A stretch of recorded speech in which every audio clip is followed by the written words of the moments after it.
Assalamualaikum warahmatullahi wabarakatuh. Sebelum kita belajar, mari kita berdoa terlebih dahulu. Berdoa dimulai. Berdoa selesai.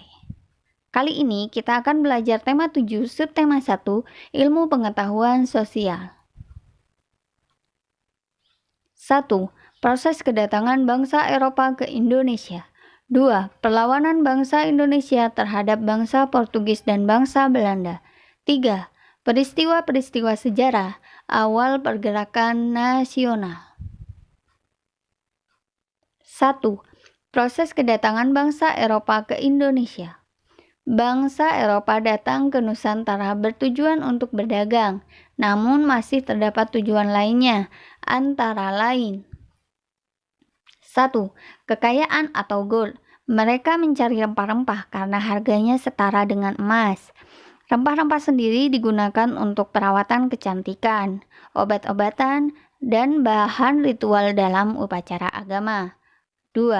Kejayaan atau glory, di mana ada anggapan dari bangsa Eropa bahwa semakin banyak negara jajahan, maka negara itu akan semakin jaya. Hal tersebut membuat mereka berlomba-lomba mencari tanah jajahan. 3. Penyebaran agama atau gospel. Tugas ini dianggap tugas suci untuk disebarkan ke seluruh dunia. 4. Perkembangan ilmu pengetahuan dan teknologi dapat dilihat pada teknik pembuatan kapal, persenjataan, dan kompas sebagai penunjuk arah mereka.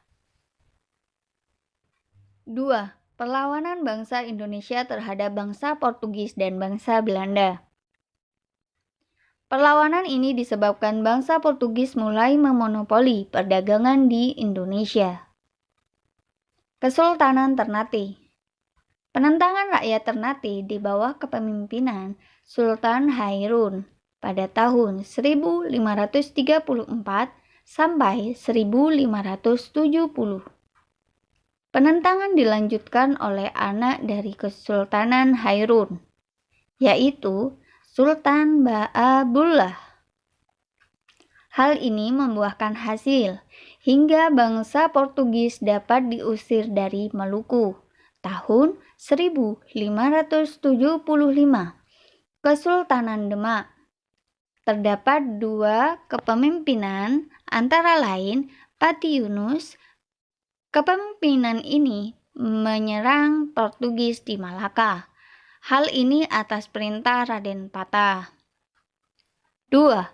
Fathahillah. Kepemimpinan yang dilakukan dapat mengusir Portugis dari Sunda Kelapa, dan saat ini diganti menjadi Jayakarta. Sultan Iskandar Muda dari Aceh. Pada masa kepemimpinannya, perlawanan masyarakat Aceh mencapai puncaknya. Hal ini membuat rakyat Aceh melengkapi kapal dagang dengan prajurit dan persenjataan. Selain itu, mereka bekerja sama dengan Demak. Perlawanan terhadap bangsa Belanda. Patimura dari Maluku berhasil merebut benteng Dorset pada tanggal 16 Mei 1817 dan memukul mundur pasukan kolonial Belanda. Tuanku Imam Bonjol dari Minangkabau tahun 1822 sampai 1837. Perlawanan yang dilakukan mengalami kegagalan, membuat benteng Bonjol jatuh di tangan Belanda, serta membuat Tuanku Imam Bonjol ditangkap dan ditahan. Pangeran Diponegoro dari Jawa tahun 1825 sampai 1830. Perlawanan Pangeran Diponegoro mengalami kegagalan yang membuat ia ditangkap Belanda, yang mana mereka berpura-pura mengajak berunding.